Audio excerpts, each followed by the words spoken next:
All right, ladies and gentlemen, you know, they say that you can never go home again. Well, I don't know if that's really true, especially tonight, because here's the stage. This is the auditorium at New Brighton High School. It's a honors night here tonight, and Mr. DeMarco's daughter, Rachel, is going to be celebrating along with faculty and the student body here this tremendous event.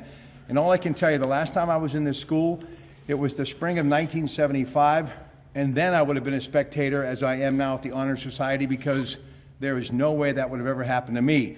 But someone once told me, who I have a lot of respect for, the world needs a few C students, and if they're grading on a curve, I think I got a shot. All right, here he is, ladies and gentlemen, Gino DeMarco. Before we talk Super Bowl 52, let's talk Tom Brady, still the Magic Man. As they win the conference championship, the AFC Lamar Hunt Trophy, they are winners, and now after they've disposed of Jacksonville, they opened at a 7.5-point favorite. They're now a 5.5-point favorite to defeat Philadelphia in Super Bowl 52. But before we look ahead, let's look back. Tom Brady, I think I was just listening to 93.7, and Halfhorn's got his guys asking the question, is Tom Brady the equivalent of Michael Jordan? And I think he wins this thing. I think you got to put him in that category. Here's what's amazing about him. Gronk goes out with a concussion.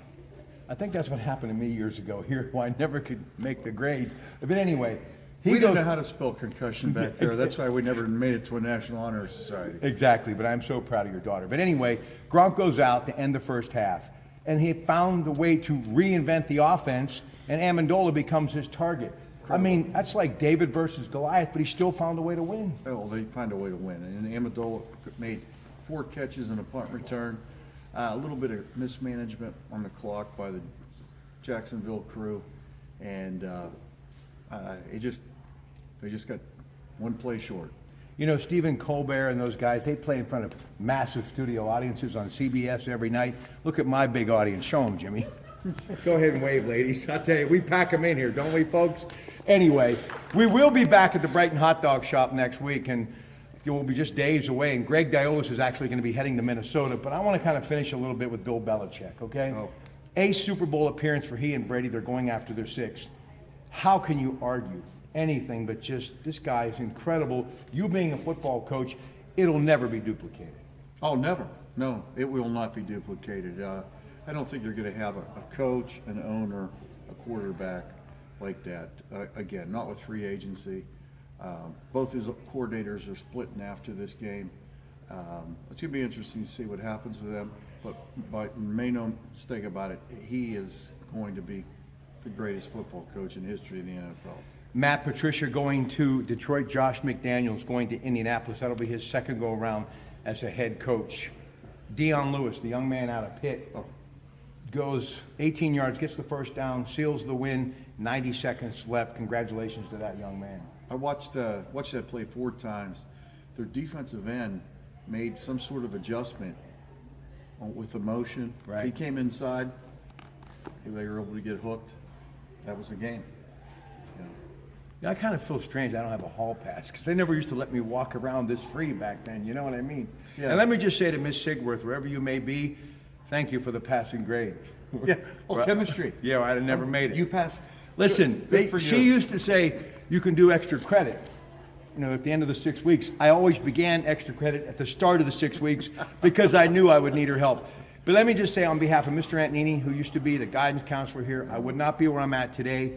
The legend of Bill Edwards, Mr. Woolley, Ms. Couvert, all of them meant so much. Mr. Sabo, to me, Dave Bush, the legend Dave Bush, who sadly passed away, the greatest influence in my life and the best teacher a person could ever have. So on that note, let's look at this Philadelphia Eagles team.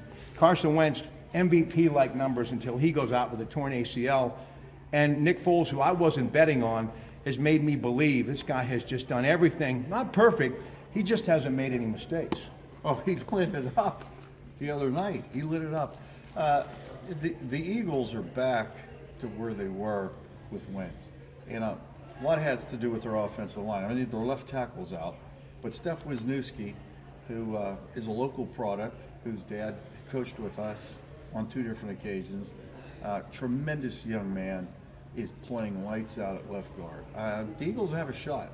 352 yards, 3 touchdowns for Nick Foles.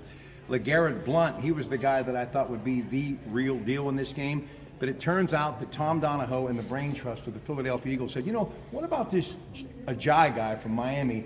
Let's bring him in, the yin and the yang, meaning Blunt and him. He gets 73 yards, and he's a big reason why they're going to the Super Bowl. Big reason.